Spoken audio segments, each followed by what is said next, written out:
नमस्कार para para विद्यार्थी भाइ बहिनीहरू, आजको कक्षामा तपाईहरू सबैलाई हार्दिक स्वागत छ। विद्यार्थी भाइ बहिनीहरू, आजको कक्षामा हामी कक्षा 5 नेपाली विषय अन्तर्गत पाठ 4 मा रहेको किसानको रहर कवितासँग सम्बन्धित रहेर केही पाठगत अभ्यासहरू गर्नेछौँ।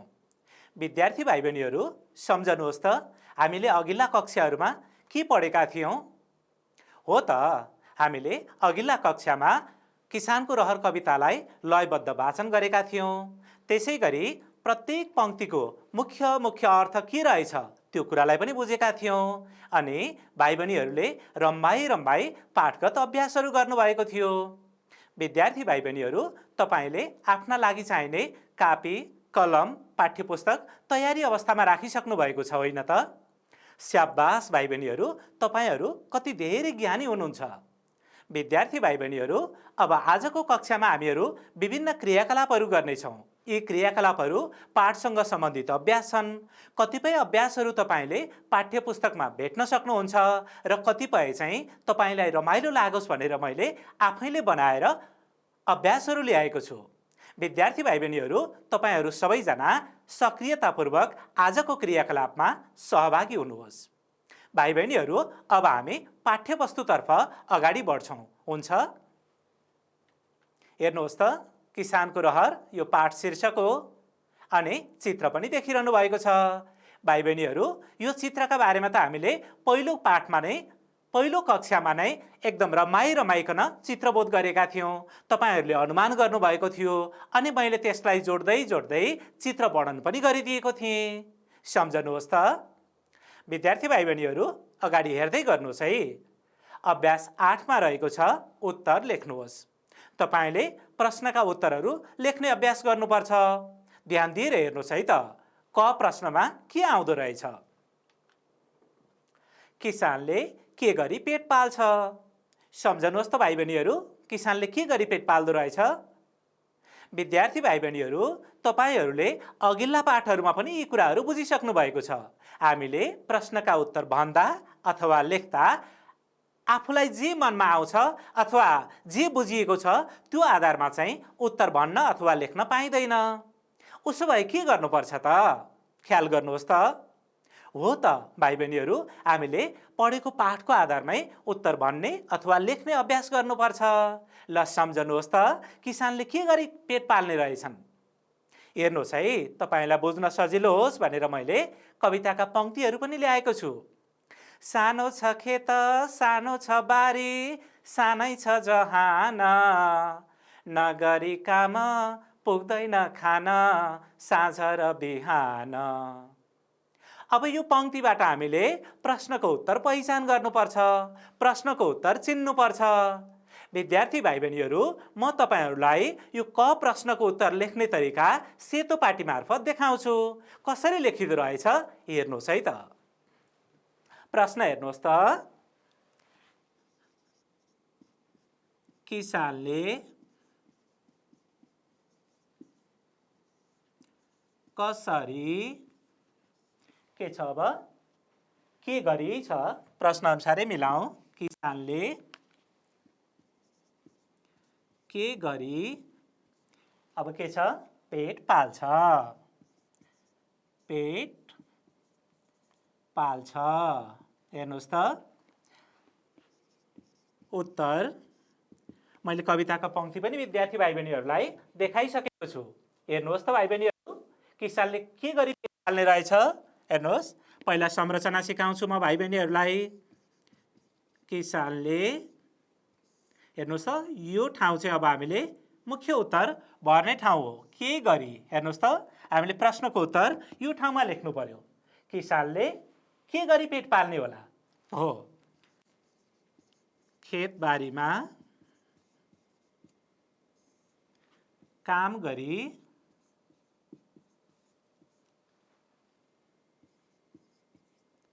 पेट पाल्छ।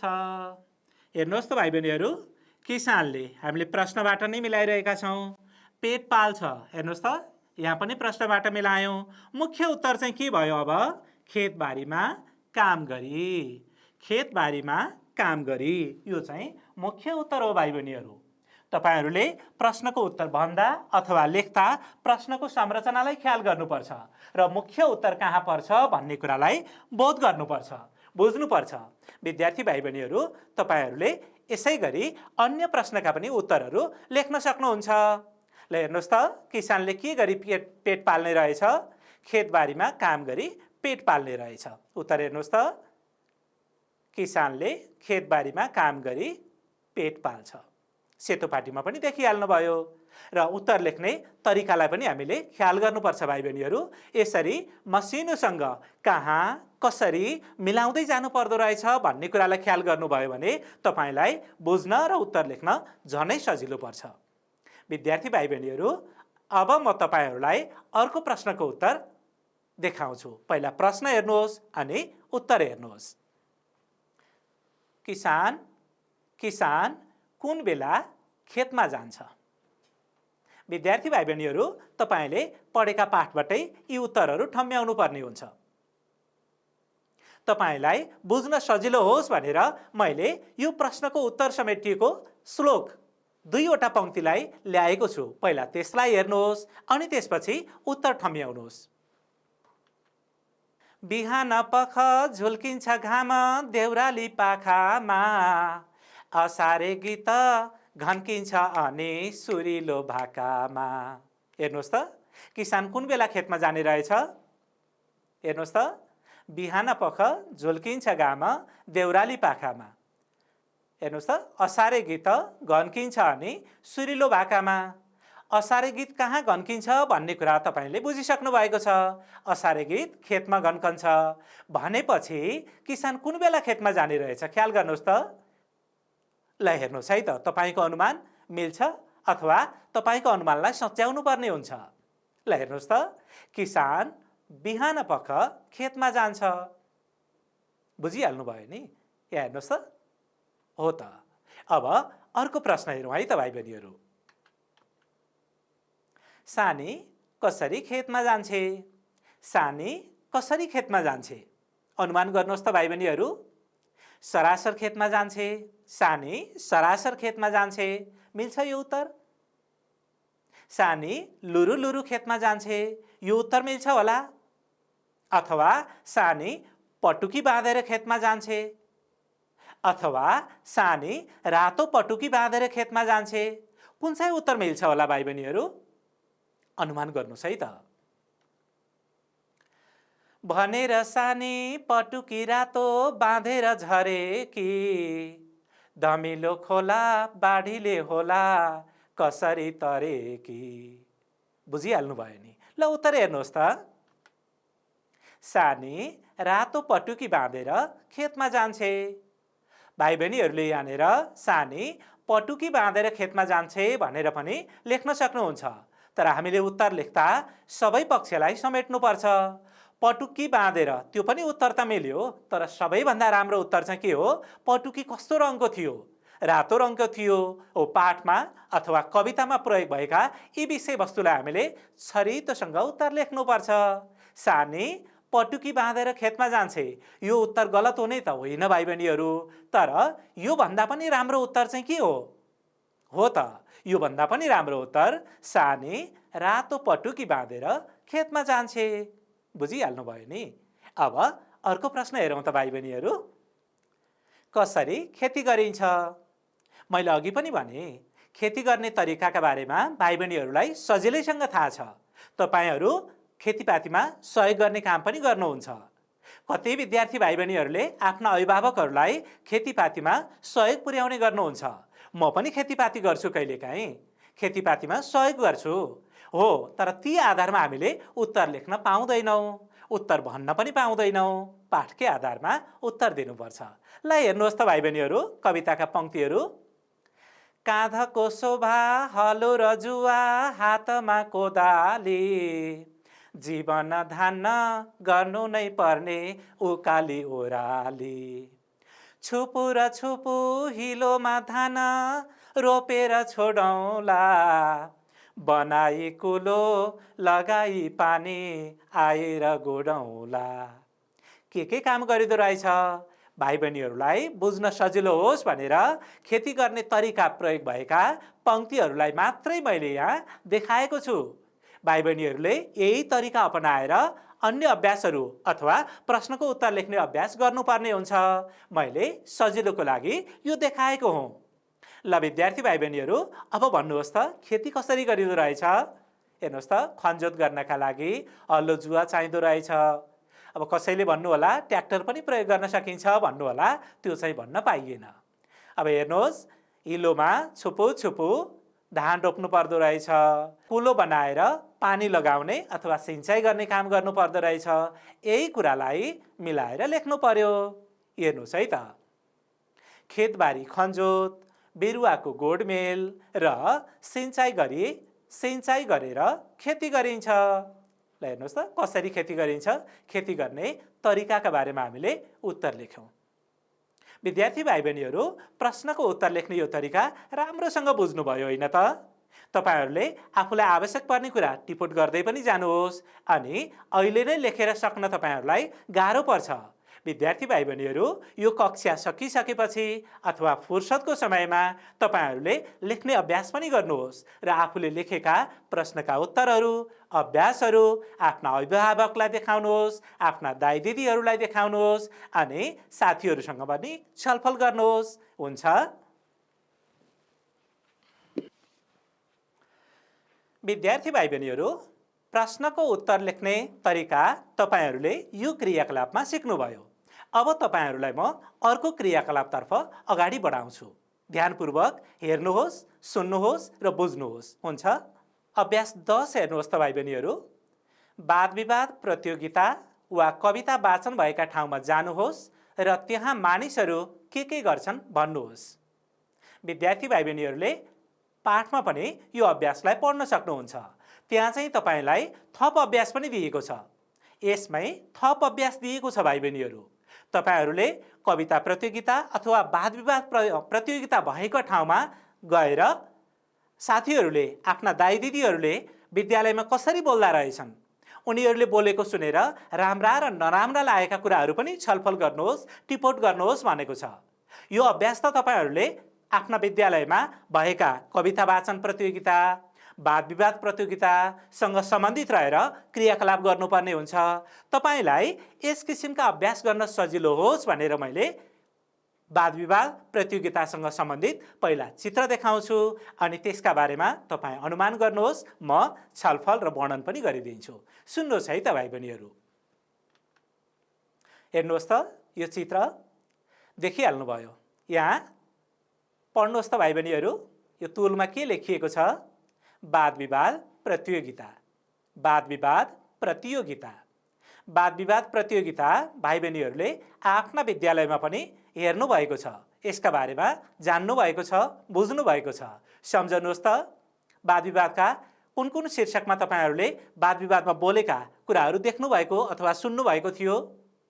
हो त, कतिपय विद्यालयहरूमा अतिरिक्त क्रियाकलाप अन्तर्गत यस्ता कार्यक्रमहरू सम्पन्न गर्ने गरिन्छ।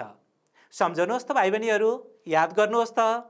हो, धनभन्दा विद्या ठुलो, गाउँले जीवनभन्दा सहरिया जीवन बेस, विज्ञान अभिशाप नभई वरदान हो। शीर्षक सम्झनुभयो है?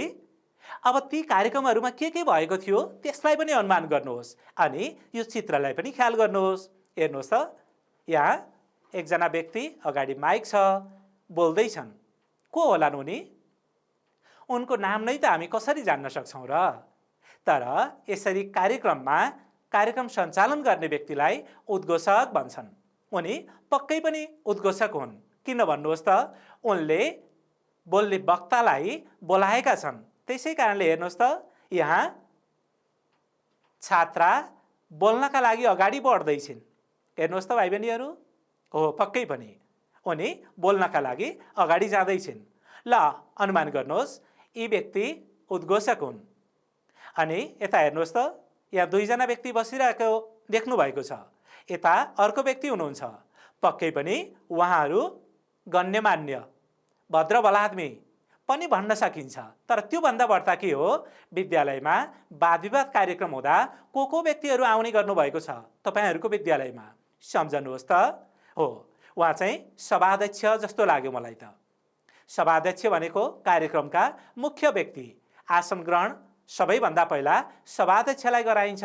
सम्झनुहोस् त, कुनै पनि कार्यक्रममा सभाध्यक्षलाई सबैभन्दा पहिला आसन ग्रहण गराइन्छ अनि आमन्त्रित व्यक्तित्वहरू, अतिथिहरू, पाहुनाहरूलाई स्वागत गरिन्छ, आसन ग्रहण गरिन्छ।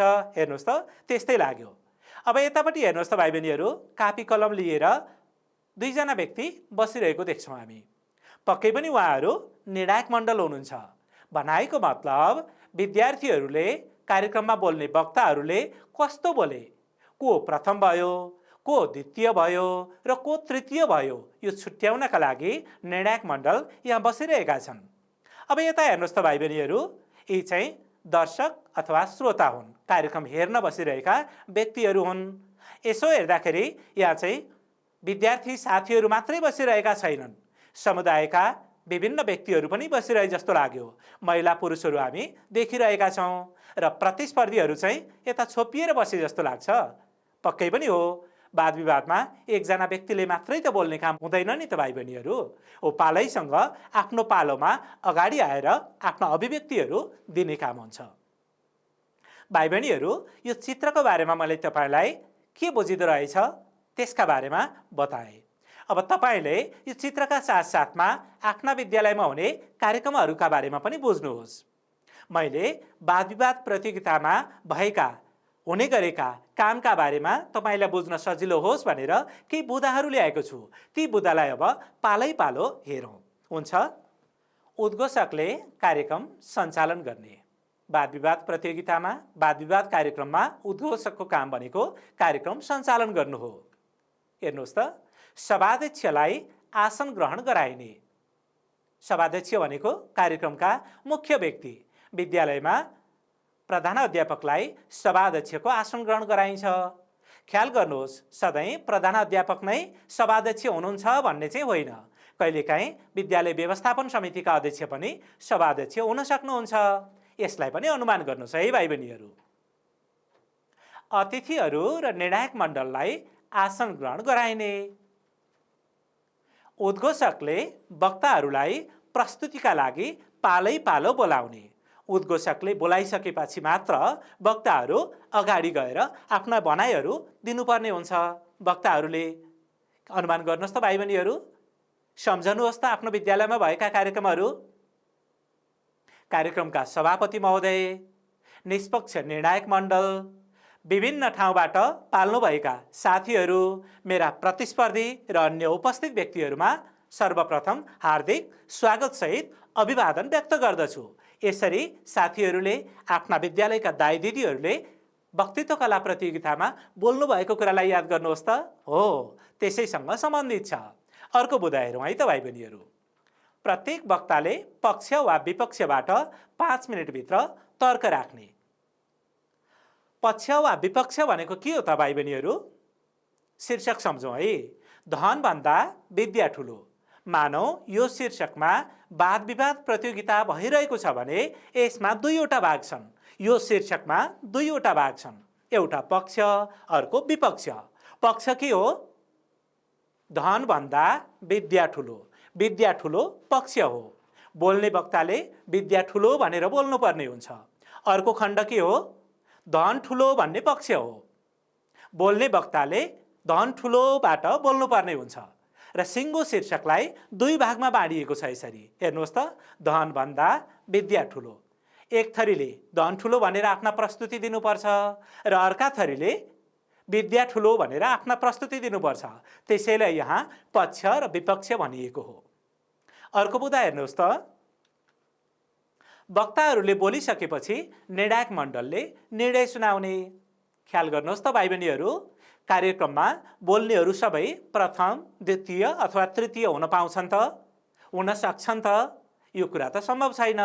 त्यहाँ त पक्कै पनि एकजना व्यक्ति कहिलेकाहीँ बराबर अङ्क आयो भने दुईजना व्यक्ति कहिलेकाहीँ प्रथम हुन सक्छन्। खास गरेर एकजना विद्यार्थी साथी प्रथम हुने र क्रमशः दोस्रो र तेस्रो स्थान प्राप्त गर्ने हुन्छ। र कार्यक्रमको आकृति प्रकृति हेरेर कहिलेकाहीँ सान्त्वना अथवा चौथो स्थानलाई पनि पुरस्कार दिने गरिन्छ। खास गरेर हामी प्रथम, द्वितीय र तृतीय भनेर प्रतिस्पर्धीहरूले निर्णायक मण्डलबाट घोषणा भएका समाचारहरू, सूचनाहरू हामी सुन्छौँ। त्यसैलाई आधार मानिएको हो र यो सूचना कसले दिने काम गर्छन्? पक्कै पनि विद्यार्थी भाइ बहिनीहरू, निर्णायक मण्डलका सदस्यले निर्णय सुनाउने काम गर्छन्। बुझिहाल्नुभयो नि? ल अर्को बुँदा हेर्नुहोस्। सभाध्यक्षले प्रथम, द्वितीय र तृतीय हुने वक्तालाई पुरस्कार प्रदान गर्ने, यो पनि तपाईहरूले देखेकै कुरा हो। ल हेर्नुहोस् त, अन्त्यमा सभाध्यक्षले मन्तव्यसहित, मन्तव्य भनेको सभाध्यक्षले, कार्यक्रमका प्रमुख व्यक्तिले कार्यक्रम सकिएको घोषणा गर्ने विषयवस्तु हो। भाषणका रूपमा उहाँले विषयवस्तुहरूलाई जोड्नुहुन्छ, भाषण दिनुहुन्छ, कार्यक्रमका बारेमा बताउनुहुन्छ र यो कार्यक्रम आज यहीँ समापन भयो, यहीँ सकियो भनेर घोषणा गर्नुहुन्छ। यस किसिमका कार्यक्रम घोषणाका कुराहरू त तपाईहरूले आफ्नो विद्यालयमा अभिभावक दिवस समारोह लगायत अन्य थुप्रै औपचारिक कार्यक्रमहरू हुन्छन्, त्यसमा पनि देख्नुभएको, सुन्नुभएको र बुझ्नुभएको कुरा हो। विद्यार्थी भाइ बहिनीहरू, तपाईँले पक्कै पनि वाद विवाद कार्यक्रममा गरिने मुख्य कामका बारेमा बुझ्नुभयो। अब म मेरा प्यारा प्यारा नानी बाबुहरूलाई अर्को क्रियाकलापतर्फ अगाडि बढाउँछु। ध्यानपूर्वक हेर्नुहोस् है। किसानले गर्ने मुख्य काम भन्नुहोस्। भाइ बहिनीहरू, नेपाल कृषि प्रधान देश हो। यहाँ धेरै जनताहरूले कृषिका कामहरू गर्नुपर्छ। तपाईँ हामी मध्ये धेरै किसानका छोराछोरीहरू पनि हौँ। हामीले खेतीपाती गरेका कुराहरूलाई पक्कै पनि देखेका छौँ, आफै खेतीपातीमा सहभागी पनि भएका छौँ। हो, त्यसैसँग सम्बन्धित रहेर म तपाईहरूलाई केही चित्रहरू देखाउँछु। हेर्नुहोस् त भाइ बहिनीहरू, के देखिरहनु भएको छ? बुझिहाल्नुभयो नि? यहाँ खेत जोत्ने काम भएको छ। खेत जोत्नु भनेको के हो? खेती लगाउनका लागि तयारी अवस्थामा राख्नु हो। हामी खेतमा अथवा बारीमा कुन बाली लगाउँछौँ अथवा कुन तरकारी लगाउँछौँ भन्ने कुरालाई पनि हामीले सन्दर्भबाट बुझ्नुपर्छ। जस्तो रोपाइँ गर्नका लागि हिलो माटो जोत्नुपर्ने हुन्छ, माटो हिलो बनाउनु पर्ने हुन्छ। त्यसै गरी आलु लगाउनका लागि सुक्खा माटोमा ड्याङ उठाएर आलु लगाइन्छ। यसै गरी काउली रोप्दा हामी के गर्छौँ? फुलहरू रोप्दा हामी के गर्छौँ? फुल खेती पनि त आजभोलि गर्ने गरिन्छ नि। हाम्रा खेतबारीहरूमा फुल खेती पनि हुने गर्दछ। अथवा कुन बाली हामी लगाउँछौँ भन्ने कुरालाई पनि हामीले कसरी काम गरिँदैछ भन्ने कुरालाई बुझ्नुपर्छ। विद्यार्थी भाइ बहिनीहरू, मैले यहाँ कुनै एउटा खेती विशेषलाई मात्र नभइकन समग्र खेतीलाई, खेती गर्ने प्रक्रियालाई बताउन खोजेको छु। सबैभन्दा पहिला खेत जोत्ने काम गरिन्छ। खेत जोत्नु भनेको बाली लगाउनका लागि, तरकारी रोप्नका लागि तयारी अवस्थामा राख्ने काम हो भनेर भाइ बहिनीहरूले बुझ्नुहोस्। बुझिहाल्नुहुन्छ नि? अब अर्को चित्र हेर्नुहोस् त भाइ बहिनीहरू। अघिको चित्रमा बाली लगाउनका लागि तयार गर्दै गरेको, गोरु जोतेको ठाउँमा खनेको पनि दृश्यहरू हामीले देखेका छौँ। त्यस्ता कामहरू हामी गर्ने गर्छौँ। अब यहाँ चाहिँ के छ भाइ बहिनीहरू? यहाँ चाहिँ हेर्नुहोस् त, बन्दा खेती देखिरहनु भएको छ। अनि महिलाहरू के गर्दैछन् होला? यता छेउतिर पुरुष पनि देखिरहेका छौँ हामीले। हो त, उनीहरूले झारो खेल्दैछन्, मल दिँदैछन्। यस्तो कामलाई हामी के भन्छौँ? बोट बिरुवाको गोडमेल गर्ने भन्छौँ। मैले अघि भने जस्तै बालीको प्रकृति अनुसार बाली हेरेर रोप्नका लागि छुट्टा छुट्टै किसिमले तयार गरिन्छ। यसै गरेर गोडमेल गर्ने पनि छुट्टा छुट्टै तरिका हुन्छन्। धान गोड्ने तरिका, मकै गोड्ने तरिका, तरकारी फलफुलहरू गोड्ने तरिका पक्कै पनि फरक हुन्छ नि त भाइ बहिनीहरू। हो, बिरुवाको अथवा बालीको प्रकृति अनुसार, बालीको रूप अनुसार हामी गोडमेल गर्ने गर्दछौँ। भाइ बहिनीहरूले यो चित्र हेरेर बन्दा गोड्ने तरिकालाई मात्रै नबुझ्नुहोस्। तपाईँले अन्नबाली अथवा तरकारी बाली, तरकारी कसरी गोडमेल गरिन्छ, मैले यो प्रक्रियालाई सिकाइरहेको छु। भाइ बहिनीहरू, पहिलो चित्रमा हामीले खनजोत गरेर बाली लगाउनका लागि तयार गर्दै गरेको चित्रलाई समावेश गरेका थियौँ। मैले त्यो चित्र देखाएको थिएँ। र यहाँ हामीले के बुझ्नुपर्छ? बोट बिरुवाको प्रकृति अनुसार गोडमेल गरेको कुरालाई हामीले बुझ्नुपर्छ। गोडमेल गर्नुपर्ने कुरालाई हामीले बुझ्नुपर्छ। अब अर्को चित्र हेरौँ त भाइ बहिनीहरू। ल हेर्नुहोस् त, यहाँ के गर्दै गरेको होला? हो त, यहाँ धान काट्दै गरेको छ।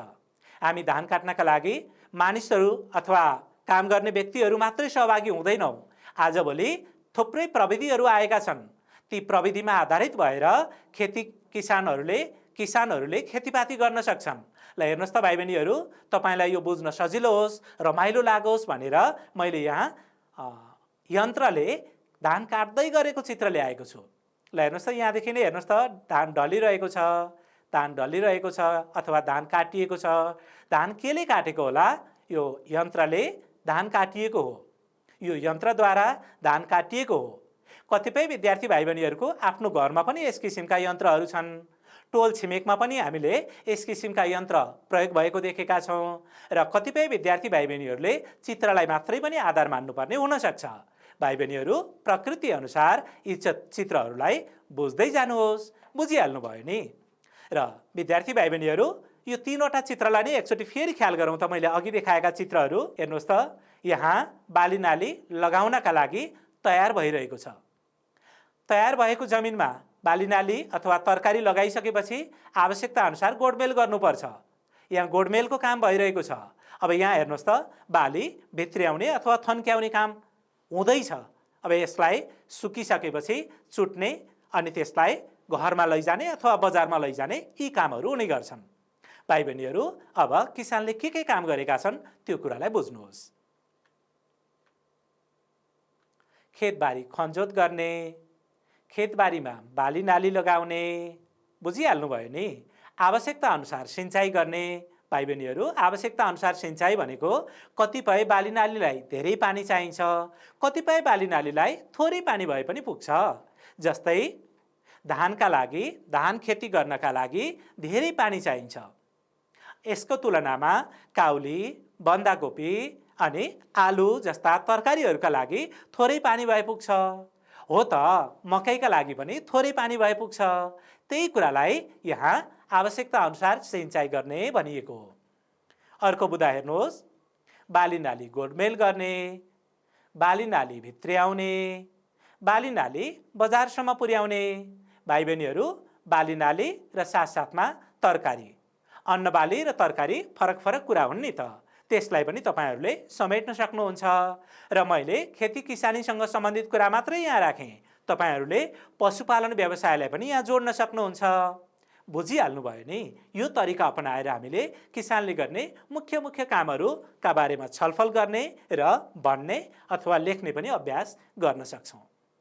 विद्यार्थी भाइ बहिनीहरू, तपाईँलाई यो अभ्यास पक्कै पनि रमाइलो लाग्यो, किनभने तपाईँले जानेकै बुझेकै कुराहरूलाई मैले चित्रमा पनि देखाएँ, सँगसँगै मैले बुझा पनि दिएँ। यसरी बुझ्दा बुझाइ सजिलो हुन्छ। अब अर्को अभ्यासतर्फ अगाडि बढौँ। तालिका हेरी वाक्य बनाउनुहोस्। भाइ बहिनीहरू, ध्यानपूर्वक तपाईँले यो तालिकालाई हेर्नु पर्यो।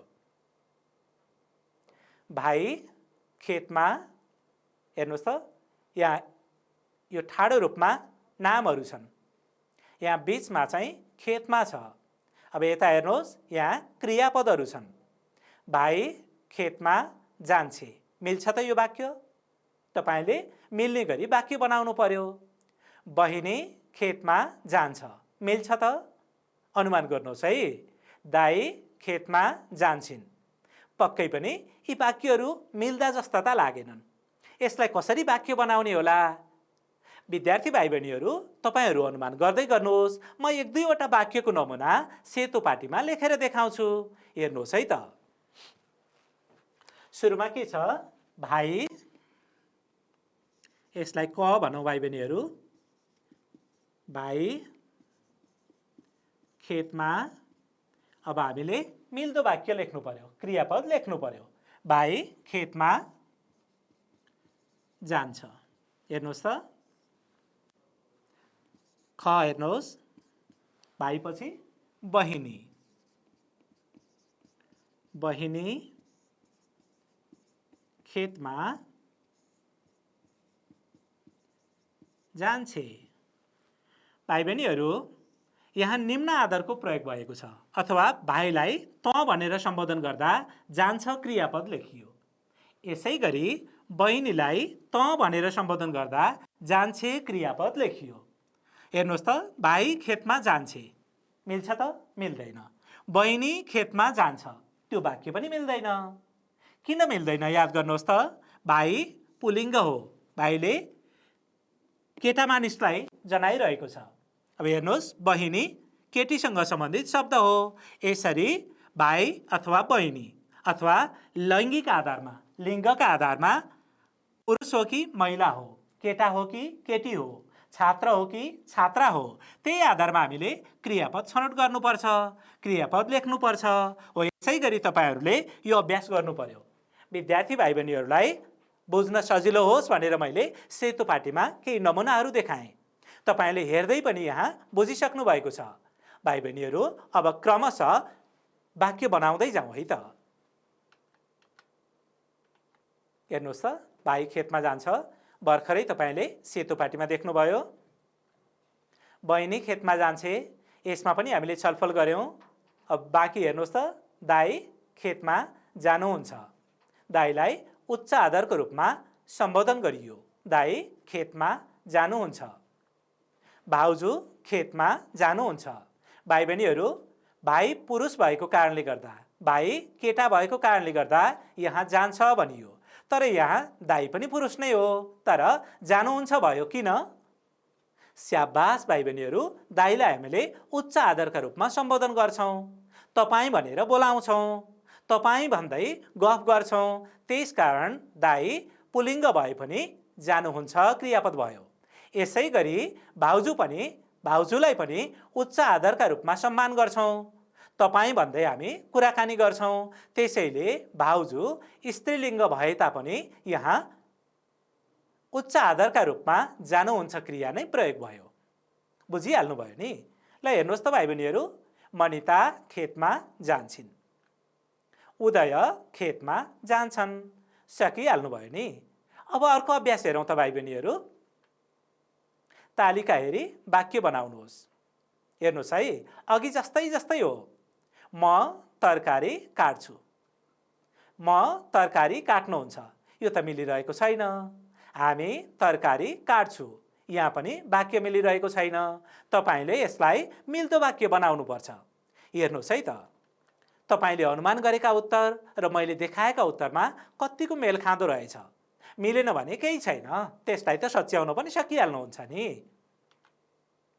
म तरकारी काट्छु, हामी तरकारी काट्छौँ, त तरकारी काट्छस्, तिमीहरू तरकारी काट्छौ, उहाँ तरकारी काट्नुहुन्छ, उहाँहरू तरकारी काट्नुहुन्छ।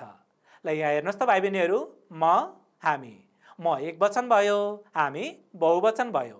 एक वचन हुँदा कस्तो क्रिया रह्यो अनि बहुवचन हुँदा कस्तो क्रिया रह्यो। फेरि हेर्नुहोस्, त एक वचन, तिमीहरू बहुवचन, क्रियापद पनि बुझ्दै जानुहोस्। उहाँ एक वचन, उहाँहरू बहुवचन। बुझिहाल्नुभयो नि? ल हेर्नुहोस् त भाइ बहिनीहरू, अगाडि अभ्यास 13 मा तलका वाक्य सच्याएर कापीमा सार्नुहोस् भनिएको छ। अब यो त तपाईँहरूले सजिलोसँग गर्न सक्नुहुन्छ। कमला पढ्छ, उत्तर के भयो? कमला पढ्छे। तिनीहरू पढ्छ, स्याबास भाइ बहिनीहरू, तपाईँको अनुमान सही छ, तिनीहरू पढ्छन्। म पढ्छ, मिल्यो त? अलि कस्तो लाग्यो है, नमिले जस्तो लाग्यो। मिल्दो उत्तर हो, म पढ्छु। आमा पढ्छ, मिल्छ त? मिल्दैन। उत्तर हेर्नुहोस्, आमा पढ्नुहुन्छ। सकिहाल्नुहुन्छ नि? विद्यार्थी भाइ बहिनीहरू, अब तपाईँलाई रमाइलो लाग्ने अभ्यास, पानी शीर्षकमा कविता लेखी कक्षामा सुनाउनुहोस् भनेको छ। भाइ बहिनीहरू, तपाईँहरूलाई गीत लेख्न, कविता लेख्न, गीत गाउन, कविता गाउन कस्तो रमाइलो लाग्छ है? हो, आफूलाई जुन लयमा गीत अथवा कविता लेख्न मनपर्छ, सजिलो लाग्छ, त्यसै गरी लेखौँ। केही गाह्रो अप्ठ्यारो मान्नु पर्दैन। शब्दहरूलाई खेलाइकन मिल्दा शब्दहरू मिल्दो लयमा विभिन्न लय हामीले सिकेका पनि छौँ। सम्झनुहोस् त, साना साना कक्षामा पढेका कविता पनि सम्झनुहोस्। टाला टुली बटुली कति राम्री पुतली, सानी पनि हैन रे ठुली पनि हैन रे। त्यो एउटा लय भयो। नटिप्नु हेर कोपिला, नचुड्नु पाप लाग्दछ, नच्यात्नु फुल नानी हो, दया र धर्म भाग्दछ। ल हेर्नुहोस् त कस्ता राम्रा राम्रा लयहरू छन्। यी विभिन्न लयमा हामीले कविता लेख्न सक्छौँ। मैले मेरा प्यारा प्यारा नानी बाबुहरूको लागि पानी शीर्षकमा एउटा श्लोक लेखिदिएको छु। यही श्लोकलाई आधार मानेर अरू अरू लयमा पनि लेख्न सक्नुहुन्छ। कविता रचना गर्नुहोस्, कविता लेख्नुहोस्। एउटा नमुना हेर्नुहोस् है त भाइ बहिनीहरू। पानी यो शीर्षक भयो। हेर्नुहोस् त, पोखरीमा जमेको, झरनामा झरेको, खोला नाला सलल, बत्ती बल्छ झलल। बुझिहाल्नु भयो नि। यहाँ हेर्नुहोस् त, कविता लेख्दा हामीले ध्यान दिनुपर्ने कुरा जमेको, झरेको, उस्तै उस्तै ध्वनि भएका शब्दलाई कविताका दुवै पङ्क्तिमा राख्नुपर्छ। दुवै पङ्क्ति भनेको हेर्नुहोस् त, यहाँ पहिलो पङ्क्तिमा जमेको भएपछि दोस्रो पङ्क्तिमा झरेको भयो। पोखरीमा जमेको, झरनामा झरेको। हेर्नुहोस् त, खोला नाला सलल, बत्ती बल्छ झलल। यो सबै पानीसँग सम्बन्धित कुरा हो। हेर्नुहोस् त, पानी पोखरीमा जम्छ, झरनाबाट झर्छ, खोला नालाका रूपमा सलल कलकल गर्दै बग्छ। मैले यहाँ लय मिलाउन सलल लेखेँ। अनि बत्ती भनेको टुकी बत्ती होइन नि भाइ बहिनीहरू, बिजुली बत्तीलाई भनेको। बिजुली बत्ती बल्छ झलल भयो भने लय मिल्दैन। त्यसैले लय मिलाउन बत्ती बल्छ झलल हो यसरी लेखेँ। हो भाइ बहिनीहरू, हामीले लयलाई ख्याल गर्दै कविताका प्रत्येक पङ्क्तिमा उस्तै उस्तै ध्वनि भएका, उस्तै उस्तै गरी उच्चारण हुने शब्दलाई लेख्यौँ भने कस्तो राम्रो कविता बन्छ। प्यारा प्यारा विद्यार्थी भाइ बहिनीहरू, आजको कक्षामा हामीहरूले किसानको रहर कविता अन्तर्गत केही पाठगत अभ्यासहरू गऱ्यौँ। अनि केही चाहिँ मैले स्वतन्त्र रूपमा तयार पारेर ल्याएका अभ्यासहरू गऱ्यौँ। विभिन्न छलफलहरू पनि गऱ्यौँ। पक्कै पनि विद्यार्थी भाइ बहिनीहरूले ध्यानपूर्वक बुझ्नुभयो, राम्रोसँग बुझ्नुभयो। विद्यार्थी भाइ बहिनीहरू, तपाईहरूले सक्रियतापूर्वक भाग लिनुभएकोमा सबैलाई हार्दिक आभार व्यक्त गर्दछु। फेरि अर्को कक्षामा रमाइलो भेटघाट हुने नै छ। तपाईँ अर्को कक्षामा आउँदा पाठगत अभ्यासलाई लेखेर पनि तयार गर्नुहोस्। हामी विभिन्न छलफलहरू फेरि अर्को कक्षामा गर्नेछौँ। तबसम्मको लागि बिदा चाहन्छु। नमस्कार।